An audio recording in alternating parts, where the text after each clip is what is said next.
Bismillahirrahmanirrahim. Assalamualaikum warahmatullahi wabarakatuh.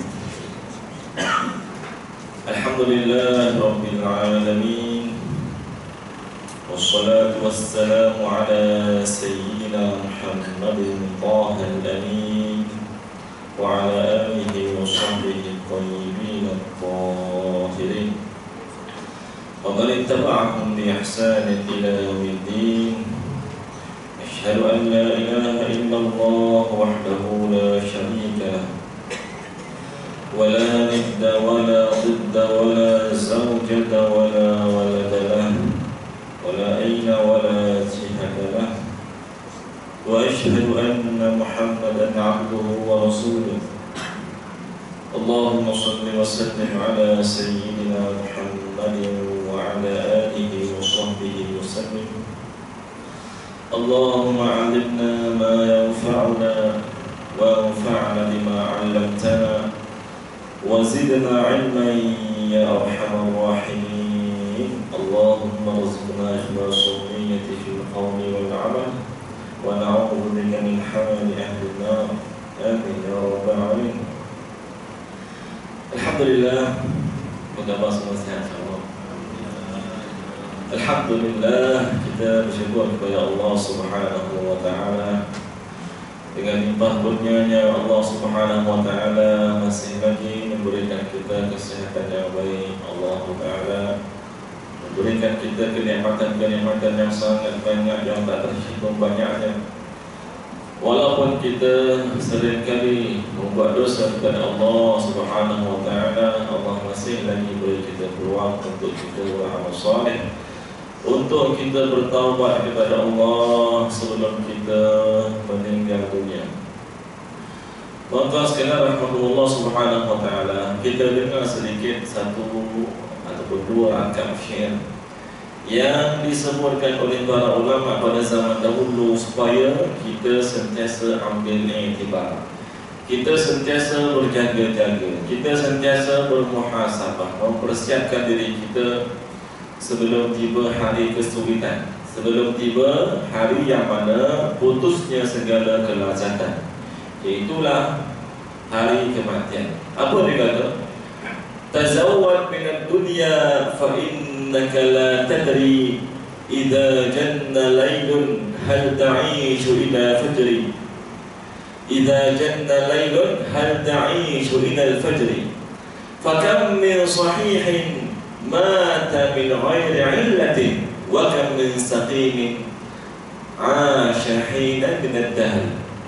Mafhumnya, hendaklah engkau berbekal di dunia ini, sesungguhnya hendaklah engkau menambahkan bekalan, berbekal di dunia ini kerana engkau tidak mengetahui adakah bila masuk waktu malam, engkau tidak mengetahui adakah engkau akan terus hidup sampai ke esok pagi. Betapa ramai orang di luar sana yang mana mereka sihat tetapi mereka mati tanpa sebarang sakit. Dan betapa ramai orang di luar sana mereka sakit tetapi mereka terus hidup bertahun-tahun lamanya. Berarti mati bukan syarat kena sakit dahulu. Ramai orang bila mereka mati tanpa sebarang sakit. Dikata lagi, la dara lil mar'i ba'da al-maut yaskunuha illa allati kana qabla al-maut yabniha, fa in banaha bi khairin taba maskanuhu wa in banaha bi syarrin khaba baniha. Maksudnya, tiadalah tempat untuk seseorang itu duduki selepas kematian yang bakal didudukinya, melainkan tempat yang mana sebelum dia mati dia telah persiapkan untuknya, iaitu tempat kubur. Sekiranya dia mempersiapkan hari kubur dengan amal soleh, maka pasti dia akan bergembira di kubur nanti. Adapun sekiranya dia mempersiapkan kuburnya, mempersiapkan hari kubur dengan amal kejahatan, dia lupakan mentaati Allah, dia membuang masa, tidak mentaatinya, maka pasti dia akan sedih, dia akan menyesal bila masuk kubur nanti dengan azab-azab siksa yang sangat sakit, yang sangat tidak boleh dibayangkan oleh fikiran kita. Jadi tuan-tuan, ini antara pesanan para ulama supaya kita sentiasa bersedia, sentiasa kita berwaspada dengan amalan soleh, supaya kita tidak menyesal pada hari kemudian, supaya kita bila masuk kubur kita tak akan rasa menyesal di hari itu, yang mana hari itu tiada guna segala penyesalan. Kita kena ingat, kita dekat dunia ini umpama kita sedang berlayar ke suatu tempat yang sangat jauh, destinasi yang sangat jauh. Kita berlayar dengan kapal bahtera yang sangat besar. Maka ketua kapal bila sampai ke sebuah pulau, maka ketua kapal ini akan perintahkan semua yang ada dekat kapal itu untuk turun ke pulau ini, supaya mereka boleh mendapatkan seberapa banyak makanan minuman untuk bekalan destinasi pelayaran mereka yang sangat jauh. Maka orang yang turun daripada kapal tersebut terbahagi kepada dua golongan. Pertama adalah golongan yang betul-betul ikut kata perintah ketua mereka, ketua kapal. Dia mengatakan ambil segala makanan minuman untuk bekalan yang sangat jauh. Maka mereka ambillah makanan haiwan untuk mereka berbekal. Sebab dalam kapal mereka tak ada makanan, mereka akan berlayar dan tak akan berhenti lagi, kemungkinan tak jumpa pulau dah. Jadi golongan pertama ini golongan yang sangat menggunakan masa yang ada, yang singkat ini untuk mengambil seberapa banyak makanan bekalan. Adapun untuk golongan yang kedua tuan-tuan adalah golongan yang lupa tentang perintah ketua mereka. Apa mereka buat? Bila mereka turun ke pulau tersebut, mereka membuang masa. Tengok mereka ambil gambar sini, gambar sana, untuk selfie sana, selfie sini, jalan-jalan cari makan, tidur kan. Jadi apabila waktu singkat ini sudah habis, ketua kapal akan bunyikan siren menandakan telah habis waktu untuk mereka ambil bekalan. Maka disitulah menyesal orang golongan yang kedua, yang mana mereka tidak mempersiapkan diri untuk bekalan yang sangat jauh. Begitulah kita dekat dunia ni. Kita dekat dunia ni bukan lama. Kita akan terus hidup sampailah waktu yang kita semua tak tahu bila kita semua akan mati. Dan tak ada siapa di kalangan kita di sini yang boleh jamin esok lusa di masa hidup.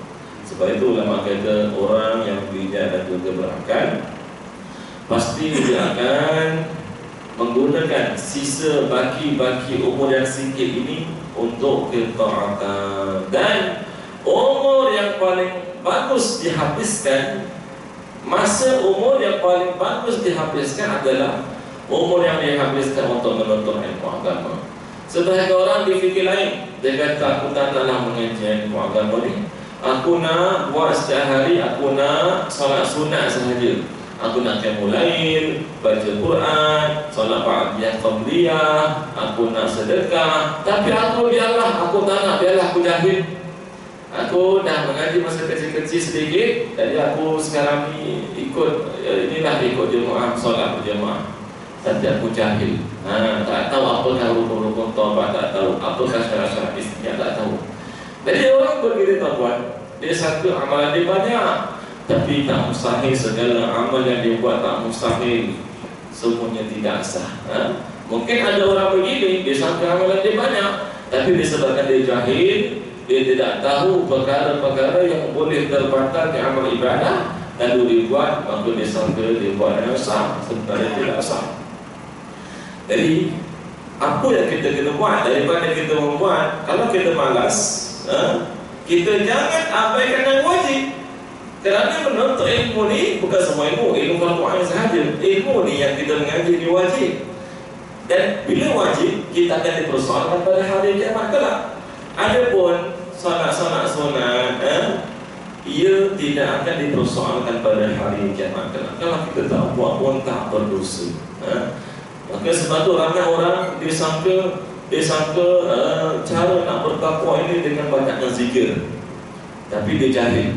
Cara nak bertakwa ini hendaklah kita sentiasa buat solat sunat, tapi malas dengan ilmu agama. Tidak. Kita setiap hari Jumaat kita dengar ittaqullah faqad fazal muttaqun. Bertakwalah kalian kepada Allah, maka berjayalah orang bertakwa. Pernah tak kita tanya diri kita, apakah itu maksud takwa? Adakah takwa hanya berzikir siang malam tapi meninggalkan ilmu yang wajib?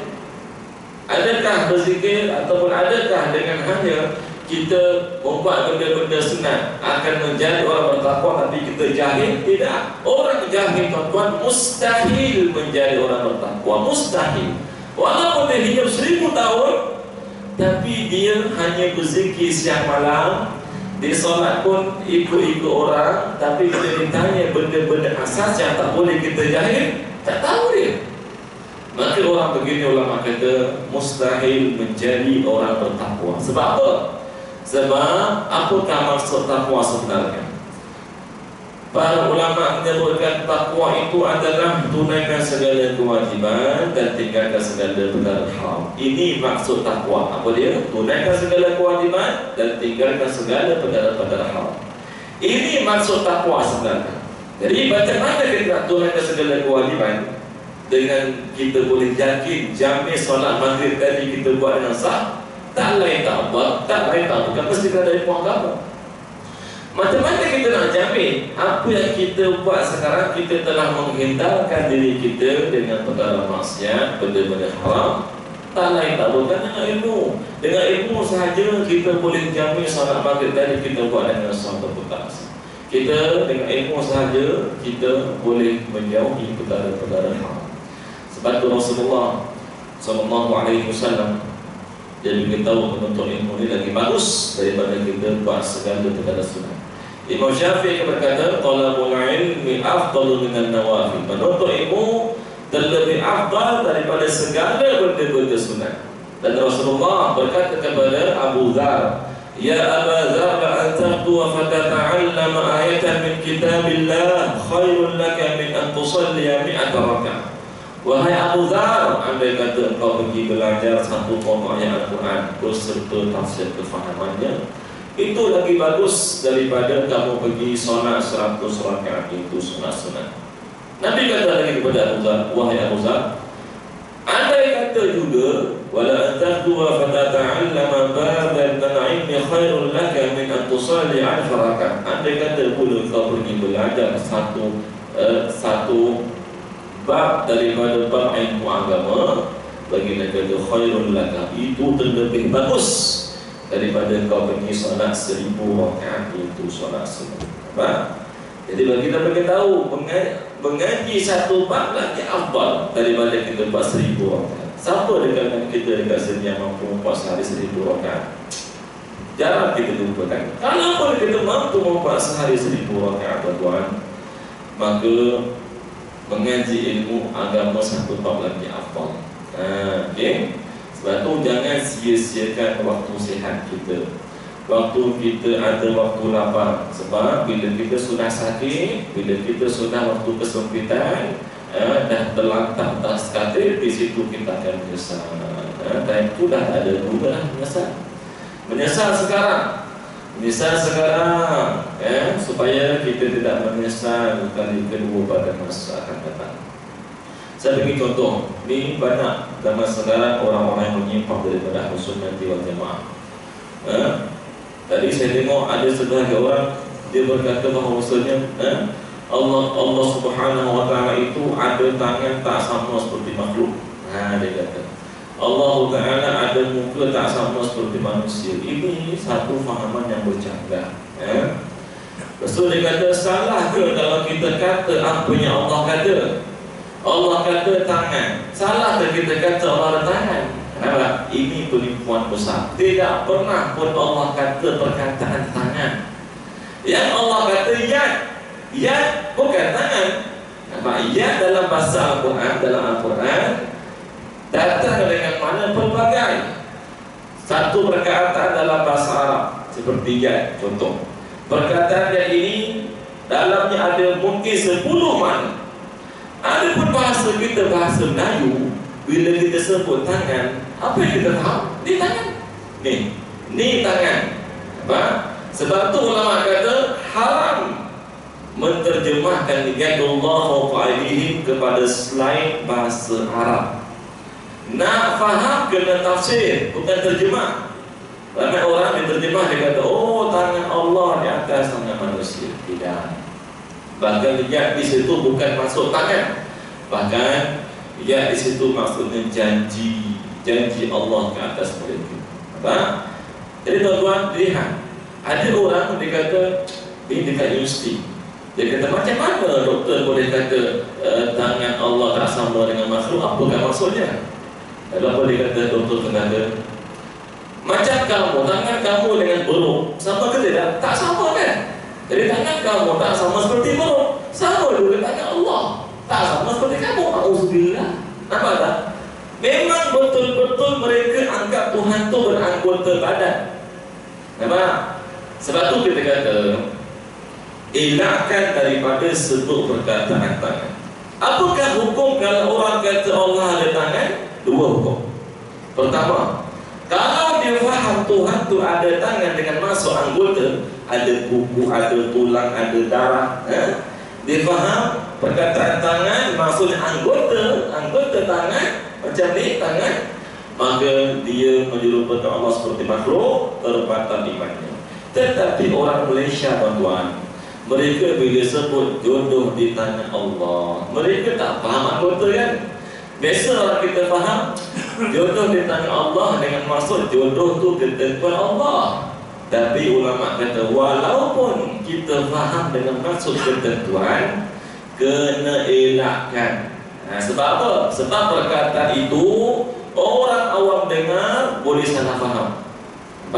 Perkataan yang ada padanya waham, kalau disebut ia boleh terjatuh pada haram. Sebab mengeluarkan perkataan yang menyebabkan orang awam fikir Tuhan itu ada anggota. Okay? Jadi ini perkara yang tersebar tadi. Saya lihat apa benda itu disebarkan 2,000, beratus ribu orang melihat. Orang melihat bukan semuanya ilmu agama. Jadi kalau dilihat disebarkan kepada anggota-anggota keluarganya, lalu dia setuju bahawasanya Tuhan itu patung berhala, ada anggota badan, maka terkeluar daripada Islam. Sama seperti kes ketika mana saya berada di negeri Perak dahulu, di Iskandar. Ada seorang ni dia bagi menyampaikan ilmu. Dia kata apa dia kata? Dia kata kita sangat merindukan untuk melihat wajah Allah yang sangat cantik dalam syurga. Alhamdulillah. Ini padanya ada 3 kesalahan. Orang kata kesalahan besar. Dia kata Allah ada muka di muka. Apa? Dia kata sangat cantik. Bila dia kata sangat cantik, berarti dia memang yakin Tuhan tu ada anggota muka.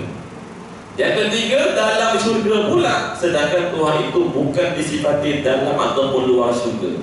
Allah Ta'ala seperti mana yang disebutkan oleh Sultan Selamat kita, Sultan Ta'ala Salam Masyah, dia bukan berhala, dia bukan terapung ke atas, bukan dilihat seperti makhluk, bukan dilihat seperti penerakaan.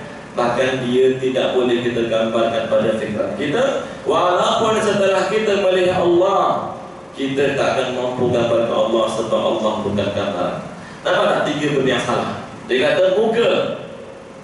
Dengan berdalilkan mereka mengatakan Tuhan ada muka, dalilnya dekat Al-Quran wajhullah. Nampak tak?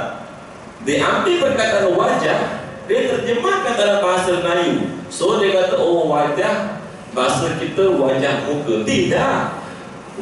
Wajhu itu bahasa Arab. Dalam bahasa Arab perkataan wajhu ada banyak sangat makna. Sebahagiannya layak bagi Allah, sebahagiannya tak layak bagi Allah. Nampak? Perkataan wajhu dalam bahasa Arab boleh memberi maksud kiblat, bukan muka. Seperti Allah kata fa inna ma tuwallu fa thamma wajhullah.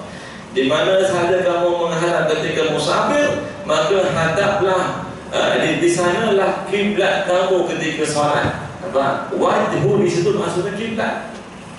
Dengan perkataan wajhu ditafsirkan dengan masuk ketaatan, ditafsirkan dengan masuk redha, apa? Jadi sebab itu dia tafsir, jangan terjemahkan. Bila orang terjemahkan dia kata, oh wajah maknanya muka, maka bila dia kata muka, terbatal iman terus. Sebab dia mengatakan Tuhan ada muka, sedangkan Allah Ta'ala itu mustahil baginya muka ataupun anggota orang yang sebenarnya ta'ala. Okay? Dan kita sambung lagi, insyaAllah, berkata para ulama Ahlus Sunnah wal Jamaah, dia kata فَيَتَلَخَّصُ مِنْ مَعْنَى مَا مَضَى إِثْبَاتُ 13 صِفَةً لِلَّهِ تَعَالَى. Dan kesimpulan daripada makna syahadah yang pertama yang kita dah terangkan sebelum ni, asyhadu an la ilaha illallah, padanya ada ketetapan bahawasanya wujudnya 13 sifat Allah Ta'ala yang kita namakan atau kita kenali sebagai sifat 20.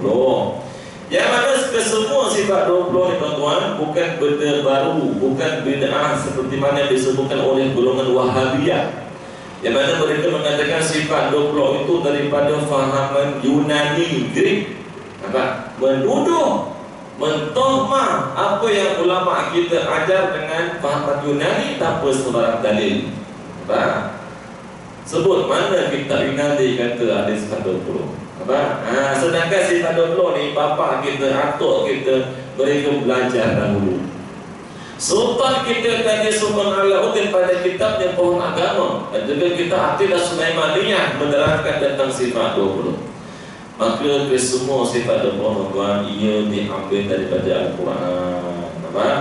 Diambil daripada Al-Quran, iaitu Allah Subhanahu Wa Taala menyatakan Allah bersifat dengar, melihat, hidup, berkuasa, berfirman dan juga selainnya. Maka ulama kita diambil sifat-sifat Allah untuk dibukukan, dinamakan sifat-sifat Allah yang 13 yang kesemuanya ada pada Quran.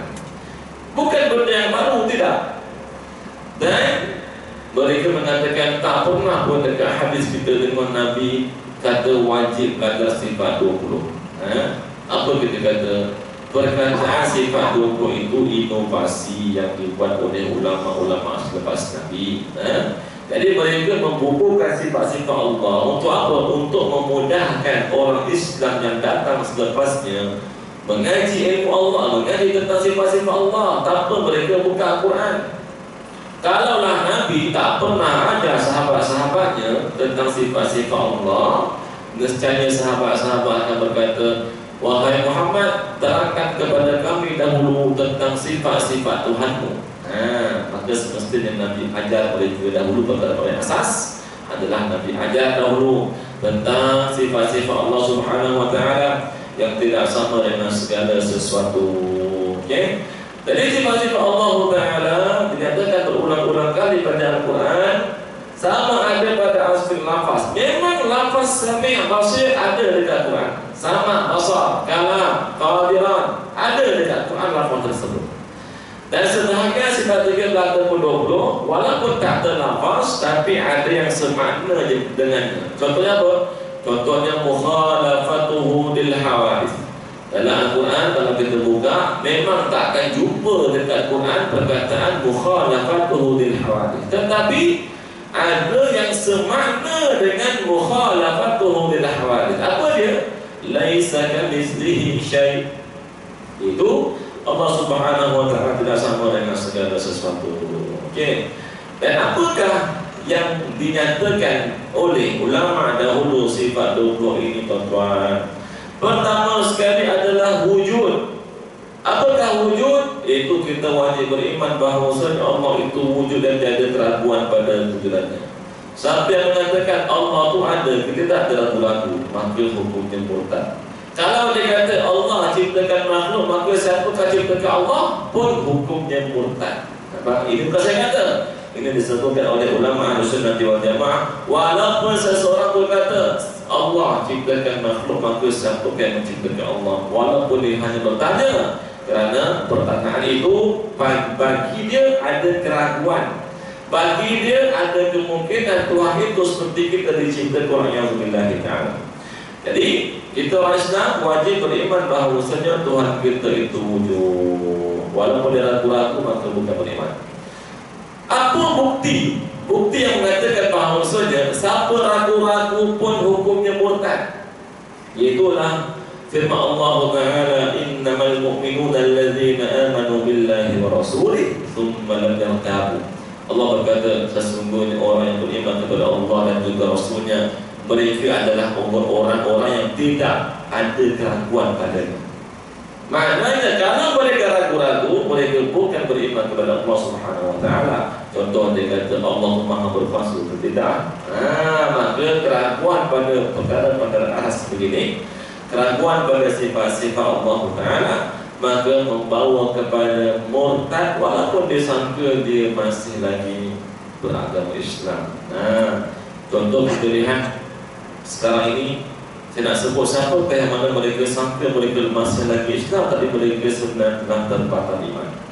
Kita belajar ilmu-ilmu ni, ulama dah sebut dah apakah perkataan, perbuatan, i'tiqad yang boleh mengeluarkan orang daripada Islam. Kita belajar untuk kita jauhi, bukan untuk kita amalkan. Kalau tak belajar benda-benda begini, macam mana kita nak tahu perkataan tu, perbuatan tu boleh menyebabkan orang murtad ataupun tidak? Seperti yang saya sebut sebelum ni dekat Batu Cave. Baru-baru ni, minggu lepas, Taim Pusat kan, ataupun Taim Mongol lebih kurang lah, mereka menyampuk di sana di Batu Cave. Tinggi tangga yang mereka naik. Jam, saya nak pergi bomba, saya lupa pula dan Taim Pusat.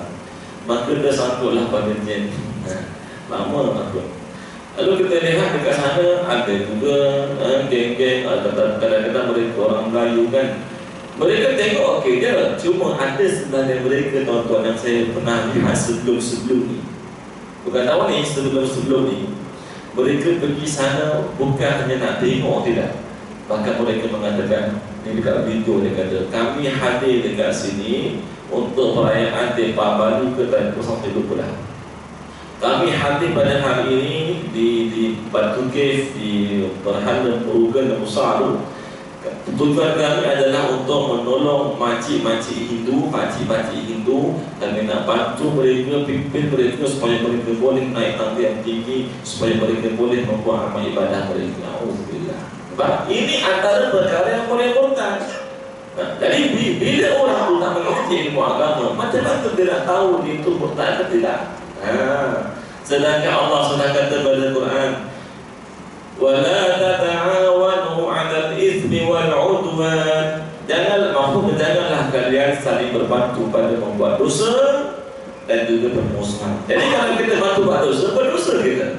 Apatah lagi bantu membuat dosa yang paling besar, apa dia? Syirik, menyekutukan Allah, menyembah Allah. Maka tak boleh kita bantu walaupun orang tu Hindu ke Buddha, tak boleh kita bantu dia untuk menyembah selain Allah.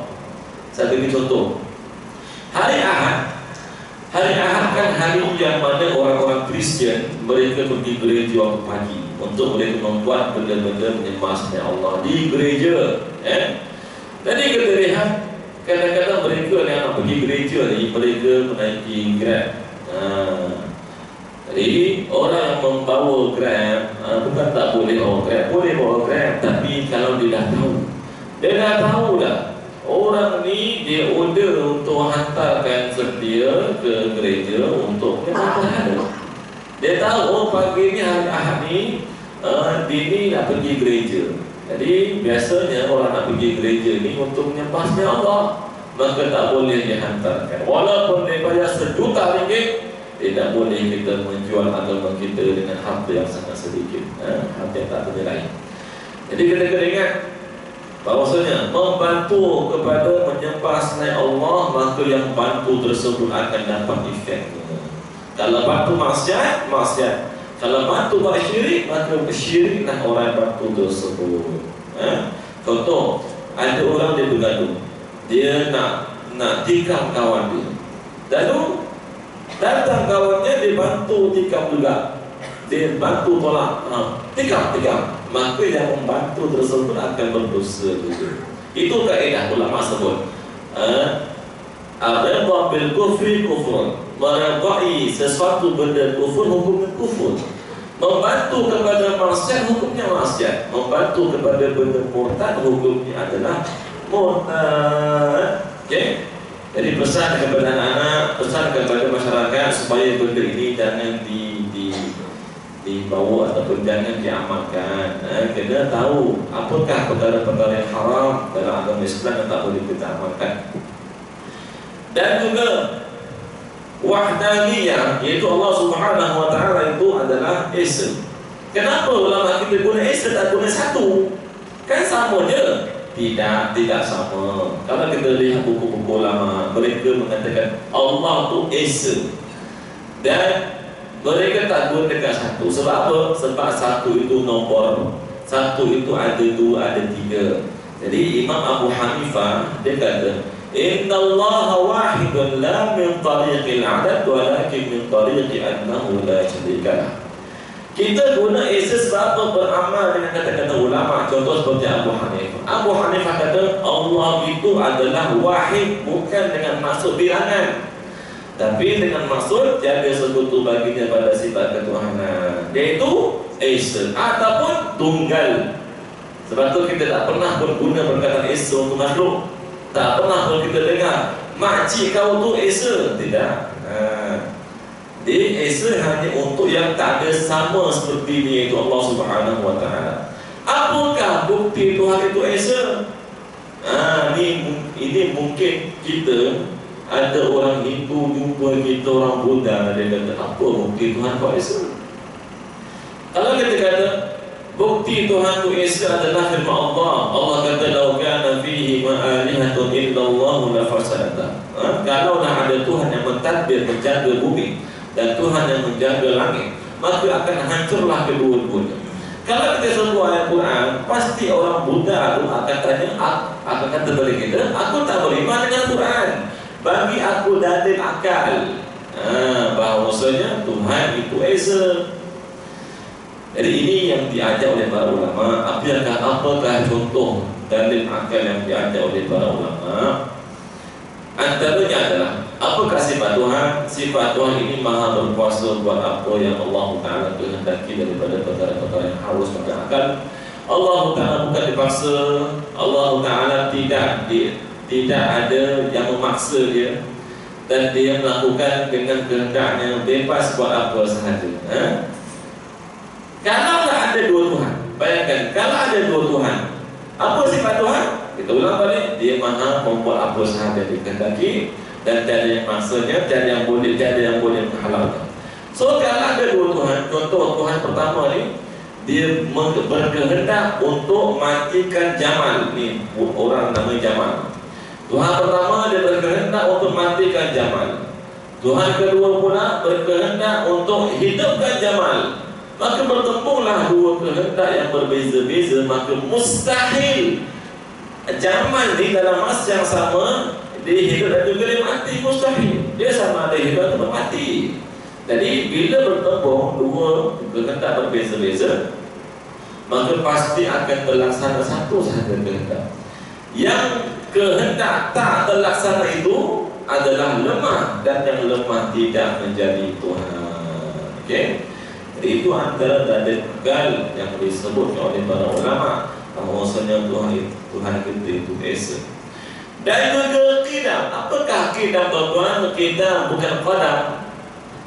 Saya lihat dekat surau kawasan-kawasan KL ada orang diterjemah dengan qadam. Lalu dia kata, buka kamus, oh qadam maknanya kaki. Dia terus tulis dekat poster dekat surau. Ni saya nampak dengan mata saya sendiri, dan poster ini dijual di pasaran. Sampai kan saya lihat di tempat rumah saya pun ada juga orang yang membelinya. Apa dia kata? Dia kata qadam. Dan dekat hadis mungkin ada perkataan qadam, tapi bukan maksudnya kaki, tidak. Qadam maksudnya satu kumpulan besar. Ada pun mereka berkata kamus, mereka mengatakan, oh Tuhan tu ada kaki. Lalu dia buat dekat poster tu, dia kata apa? Pada hari kiamat kelak Allah akan meletakkan kakinya ke neraka Jahannam untuk hancurkan neraka. Alhamdulillah. Ini bukan pemahaman Islam. Siapa yang kata Tuhan meletakkan kakinya ke neraka Jahannam untuk menyejukkan Jahannam, maka dia menistakan Allah ada anggota badan, maka dia bukan orang Islam. Sedangkan neraka takkan pernah musnah. Ingat jangan ada yang terpengaruh. Ini juga masalah. Ada orang disimpankan buku mereka yang mereka jual untuk menghasilkan wang. Dia kata apa? Dia kata neraka akan musnah dan tak ada dah ahli dekat neraka. Ini bercanggah dengan Quran. Allah kata tentang neraka, khalidina fiha abada. Ahli neraka mereka akan kekal dekat neraka. Yang kafir lah, yang kafir kekal. Yang Islam, kalaupun mereka kena azab, mereka kalau masuk neraka untuk diazab, mereka pasti akan keluar balik masuk ke syurga. Ada orang kafir, mereka diharapkan masuk syurga. Dan orang kafir bila masuk neraka jahanam, mereka akan kekal, tak akan pernah keluar sampai bila-bila. Jadi bila Allah kata khalidina fiha abada, tak ada penghujung bagi neraka. Maknanya barang siapa yang kata neraka itu akan musnah, maksudnya dia mendustakan Al-Quran. Dan mendustakan Al-Quran berarti hukumnya murtad. Okey. Jadi hati-hati. Ini saya nampak dekat sebahagian surau ada buku ni. Buku ni kadang-kadang kita lihat penulisnya famous. Bukan semua orang famous berarti betul semua apa yang disebut, tidak. Sebab tu ulama kata la yu'raful haqqu bil rijal walakinna rijal yu'rafuna bil haqq. Maksudnya kebenaran itu tak diketahui oleh dengan pangkat seseorang. Dia famous ke dia apa ke, tidak. Tapi kebenaran itu diketahui dengan apa yang disebut. Kalau apa yang disebut bertepatan dengan Quran hadis, kita ikut. Tapi apa yang disebut bercanggah dengan Quran hadis, bercanggah dengan ulama Melayu kita, ulama aslilah, maka jangan kita ambil. Seperti golongan yang kata Imam Syafi'i itu tak tepat, alhamdulillah. Yang mengatakan Imam Syafi'i itu tak tepat pandangannya ataupun pandangannya lemah, ini bahaya, sangat berbahaya. Sebab kita sebagai orang biasa, kita tak boleh menilai bahawa maksudnya pandangan Imam Malik tepat ke tak tepat. Kita mengatakan ke semua empat mazhab mereka semua pandangan mereka betul, sebab mereka berdasarkan ilmu-ilmu mereka. Mereka kalau pun salah pada fatwa mereka, mereka tetap dapat pahala satu. Kalau mereka betul, mereka mendapat dua pahala. Tapi kita orang biasa tidak boleh kita mengatakan mereka ni betul, ni salah, tidak boleh. Dan kita kena ingat Imam Syafi'i, tuan-tuan, Imam Syafi'i ini Nabi puji dia. Boleh tak? Ya Ustaz, Nabi dah lahir, Nabi sebelum Imam Syafi'i.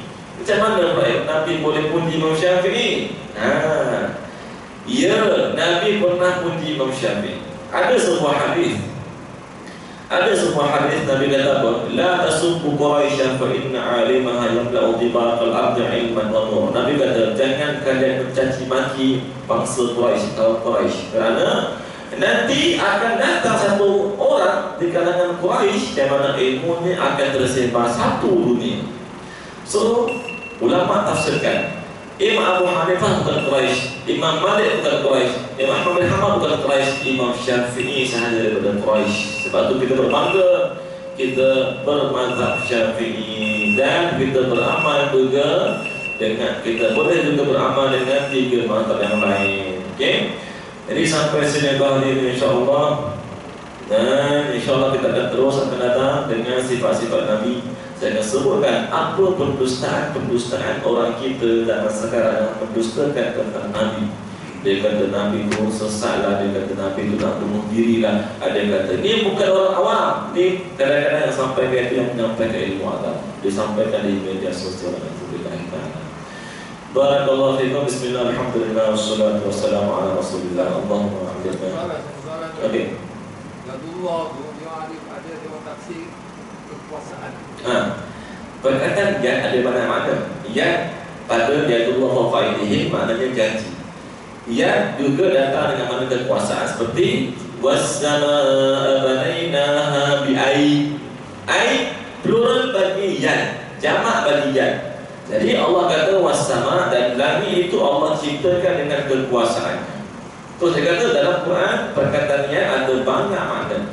Tapi maknanya tak akan menjadi makna tangan, tak ada. Sebab tangan itu anggota.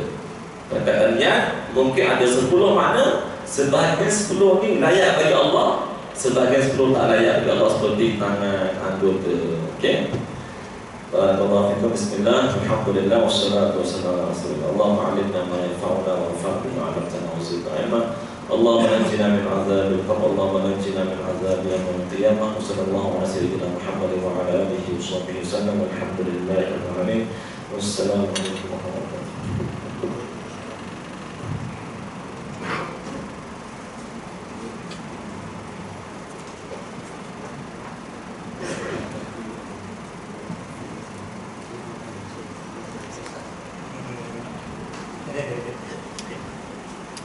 Iya.